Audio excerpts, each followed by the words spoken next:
As long as you were growing up in a fairly stable environment, most of us would have to admit we were probably pretty happy. This changes the more time we spend existing on this planet. Stuff happens. We remember, we learn, we adjust, we guard, and we forget. We forget how to be happy. Happiness isn't out there waiting to be found. Your happiness is right in here. It's something you started out with, and it's something you never lost. Right now, your happiness might be buried under a mountain of baggage, but you can dig it out, and I'm going to help you. Instead of desperately trying to find happiness through relationships, money, status, power, authority, fame, drugs, sex, whatever, you just need to start actively removing all the things in your life that are making you unhappy. Your journey back to having happiness as your default state begins by understanding the three voices inside your head. This first voice doesn't belong to you, but unfortunately, it does most of the talking. This is what I call the mumbling brain. This voice is coming from your primal brain,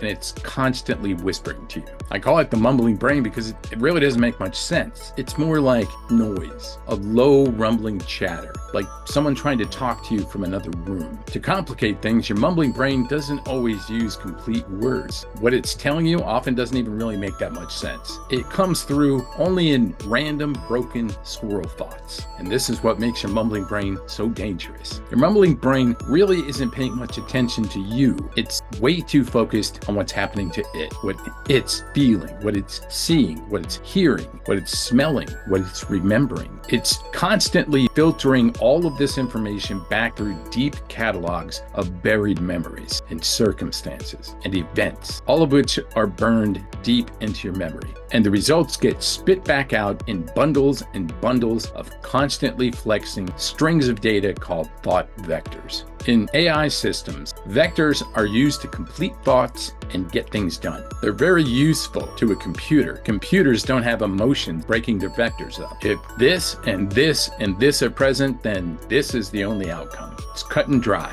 very simple. But in the human brain, things are wet. They're sloppy, messy. Unlike computer vectors, our thought vectors are like smoke. They're not very stable. Human thought vectors are made up of constantly shifting, unpredictable thought strings. Permanently encoding and storing all of that information would take up way too much energy and real estate, and it would probably drive you crazy. So your brain just kind of saves a hazy remembering of any given circumstance, and it tucks this away, springy, soft, trivial. Not important enough to build up any kind of a permanent belief about something, but possibly useful information that just might pop up later. Yeah, your brain is kind of a hoarder. Whenever a set of circumstances pops up that closely resembles a thought vector that's floating around up there, it activates that string, filling in any blank spots with all the new information that's happening right now. In doing so, it's permanently distorting all those vectors based on this new information, and then dumping that revised string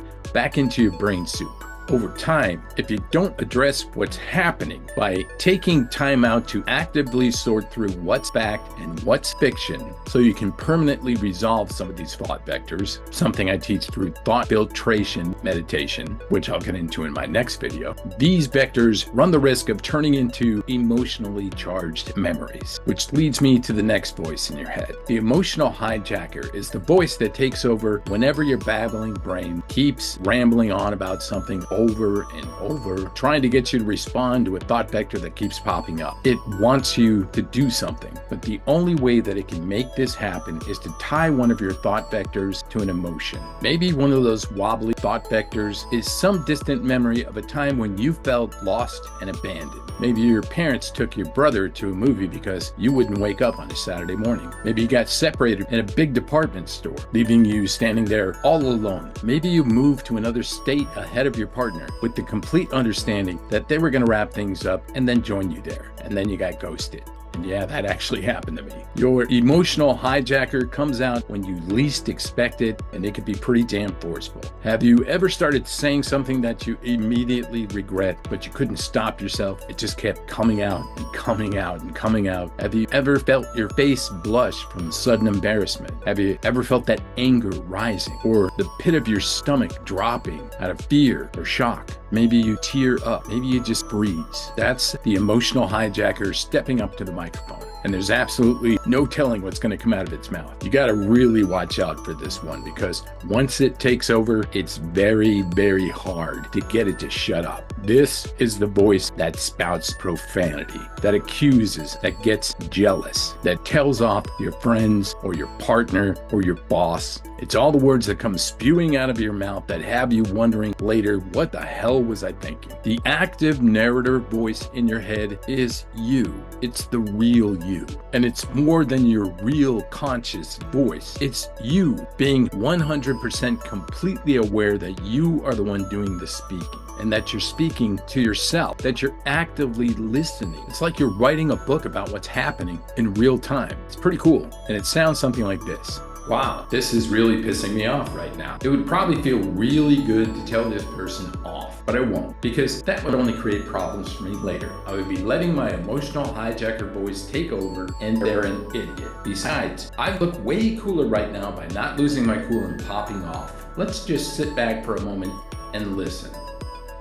See how that works? You actually stop, you think, and you choose the words that you're going to say to yourself, just like you're narrating a book in the first person. In the emotional regulation coaching that I do, I call this the pivot method. The P stands for pause the moment, just like you're pausing a video. The I stands for interrupt. You're going to interrupt that jolt of emotion that always accompanies situations like this. V stands for validate. Validate that you are in danger of losing control and that you refuse to let it happen. You can do this by saying something quietly to yourself like, wow, this is really triggering me right now. The O stands for options. Consider all your options before speaking or reacting. Freeze the moment. You have time. And once you've come to the conclusion, take action. Complete the moment without reacting to that jolt that your brain is sending you. If this sounds like something that you'd like to master, check out my Regulate coaching program for more details. Just follow the link in the description below. For beginners, it might actually help to speak your thoughts out loud as you consider your options. Use complete sentences. Talk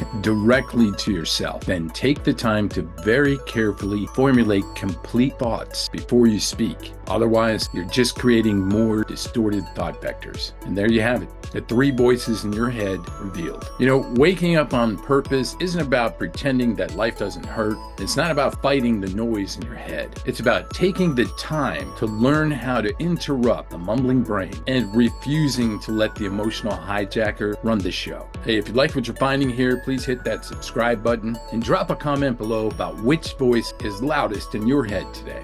And I'll see you in the next video.